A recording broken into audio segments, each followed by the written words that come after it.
किसान के लिए बहुत ज़्यादा लाभकारी हैं।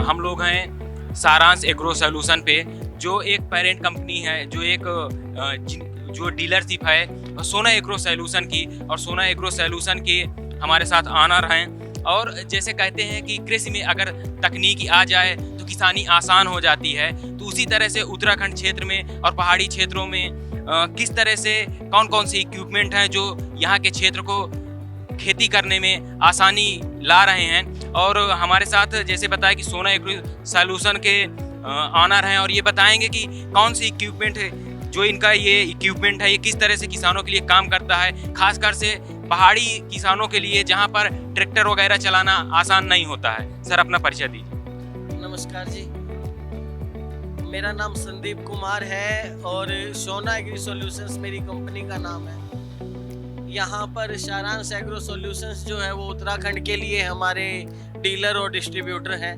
हम लोग पावर वीडर के अटैचमेंट्स बनाते हैं और एट प्रेजेंट वर्ल्ड के number 1 power weeder attachment manufacturers हैं। हमारे जितनी रेंज पूरे वर्ल्ड में फ़िलहाल कोई नहीं बना रहा है।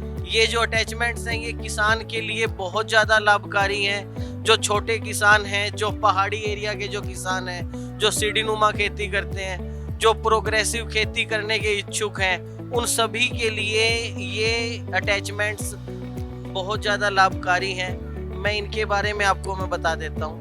सर पहले तो हमें ये बताएं कि ये जो पावर वीडर है ये किस तरह से काम करता है, और इसमें कौन कौन सी इक्विपमेंट लगते हैं, और ये किसानों के लिए किस तरह से उपयोगी है। जो पावर वीडर है सर, पावर वीडर को आप छोटे किसानों का ट्रैक्टर बोल सकते हैं। अभी जैसे जो छोटे किसान हैं वो ट्रैक्टर नहीं ले सकते, सक्षम नहीं है, बहुत महंगा होता है। ये सस्ता इक्विपमेंट है और ट्रैक्टर के सभी काम करेगा जो एक बड़ा ट्रैक्टर कर सकता है, उससे अच्छे काम करेगा। जैसे कि जुताई करनी है, आप इससे जुताई कर सकते हैं। जुताई करने के बाद आपको नाली बनानी है, ये सामने रीजर रखा हुआ है, आप इससे रीजर से नाली बना सकते हैं। आपको मिट्टी चढ़ानी है, आप इससे मिट्टी चढ़ा सकते हैं। जब आप खेत में चलाएंगे तो लोहे के पहिए इस्तेमाल कर सकते हैं। मिट्टी पलटनी है तो आप प्लाऊ से आप मिट्टी पलट सकते हैं। जब खेत में बड़ी बड़ी घास हो जाती है, जिससे निपटने के लिए किसान क्या करता है, उसको मजबूर होके वहाँ पे दवाइयों का छिड़काव करना पड़ता है, उसकी खेती बर्बाद हो जाती है। तो उसकी जगह पर दवाई का छिड़काव करने की बजाय आप ये कटिंग रूटर है, आप इसको चलाएंगे तो जो घास होगी वो मिट्टी में मिक्स हो जाएगी, मिट्टी की गुणवत्ता भी बढ़ाएगी और उसको दवाई के भी छिड़काव की जरूरत नहीं है। पैडी का काम करना है तो ये पैडी व्हील है, लेवलर है, कल्टीवेटर है। जब आपकी फसल पक के तैयार हो जाती है तो आप रीपर से आप इसकी कटाई कर सकते हैं। उस साइड में हमारे पास वो ट्रॉली रखी हुई है, आपको मंडी में लेके जाना है अपना सामान तो बड़ी आसानी से किसान उसको मंडी में लेके जा सकता है, खेत से घर पर वो चारा लेके आ सकता है। तो ट्रैक्टर के जितने भी काम हैं उससे कहीं ज़्यादा बढ़कर ये सक्षम है उस काम को करने के लिए, और हमारे जो अटैचमेंट्स हैं वो किसान को और ज़्यादा सक्षम बनाते हैं कि वो अपनी खेती को अच्छे से और प्रोग्रेसिव तरीके से कर सके। सर ये बताइए, जो जितने अटैचमेंट लगे हैं क्या एक इस मशीन में लग जाएंगे सारे अटैचमेंट, और अगर कोई फार्मर इस मशीन को लेना चाहता है तो क्या प्रोसेस है और किस तरह से वो परचेज कर सकता है। देखिए, ये सारे अटैचमेंट इस मशीन के लिए ही है। इसके अलावा 192 प्रकार के अटैचमेंट है हमारे पास, क्रॉप वाइज और मिट्टी की गुणवत्ता के हिसाब से अलग अलग तरह के अटैचमेंट्स हमारे पास अवेलेबल हैं। वो सब के सब इसी मशीन पे लग जाएंगे।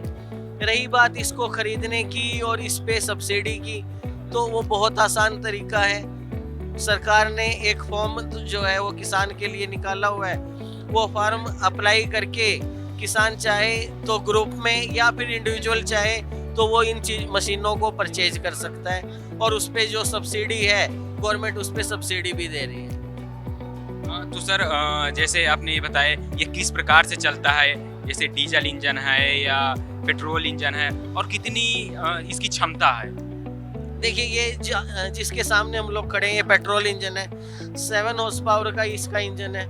इसके अलावा हमारे पास डीजल इंजन में भी अवेलेबल है। ये आधा से पौना लीटर पेट्रोल या डीजल लेता है 1 घंटे में। तो आप ये देख सकते हैं कि इतना कम ईंधन लेकर और ये इतने सारे काम कर रहा है, तो किफ़ायती है ये हर एक किसान के लिए। अच्छा सर, इसमें जैसे आपने बताया कि ट्राली भी ये इसमें अटैच करके हम उपयोग कर सकते हैं, तो क्या कितनी, अगर हम ट्राली अटैच करते हैं तो कितनी क्षमता इसकी होगी? और अगर मान लीजिए एक फार्मर इसको लेता है तो एक दिन में या लगभग मान लीजिए आप 8 घंटे में कितने खेत की वो जुताई कर सकता है, या जो भी उसे काम करना है एग्रीकल्चर का वो औसत कितना कर सकता है? देखिए क्योंकि ये पैदल चलना होता है इसके साथ में, तो हम इसको ये नहीं बोल सकते कि ये एक दिन में ही 15-20 एकड़ का काम कर देगा। लेकिन जो काम किसान अकेला 1 हफ्ते में कर पाएगा वो काम ये 1 दिन में कर देगा। 1 हफ्ते का काम 1 दिन में कर देगा। जितना किसान की क्षमता है पैदल चल सके, वो मशीन को भी आराम चाहिए और किसान को भी आराम चाहिए। आधा घंटा पौना घंटा चलाने के बाद अगर 5-7 मिनट किसान आराम करता है तो आराम से वो 1 हफ्ते का काम 1 दिन में कर सकता है।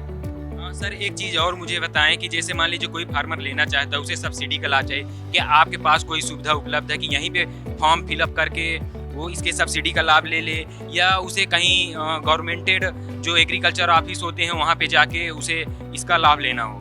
जी, जो हमारे डीलर हैं सारांश एग्रो सॉल्यूशंस, उनके हेल्पलाइन नंबर्स हैं, आप उन पे कॉल कर सकते हैं। उन पे कॉल करने के बाद किसान रजिस्ट्रेशन के लिए उनको भी बोल सकता है, हम लोग रजिस्ट्रेशन भी करके दे रहे हैं और किसान को बहुत ज़्यादा दिक्कत नहीं सहनी पड़ेगी।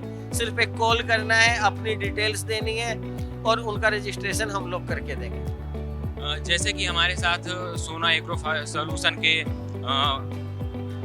ऑनर थे और इन्होंने बताया कि आप एक ही जगह से इस इक्विपमेंट के बारे में आप जानकारी ले सकते हैं और इसके सब्सिडी के लिए वहीं पर आपको किसी और जगह पे जाकर सब्सिडी के लिए अलग से अप्लाई नहीं करना पड़ेगा।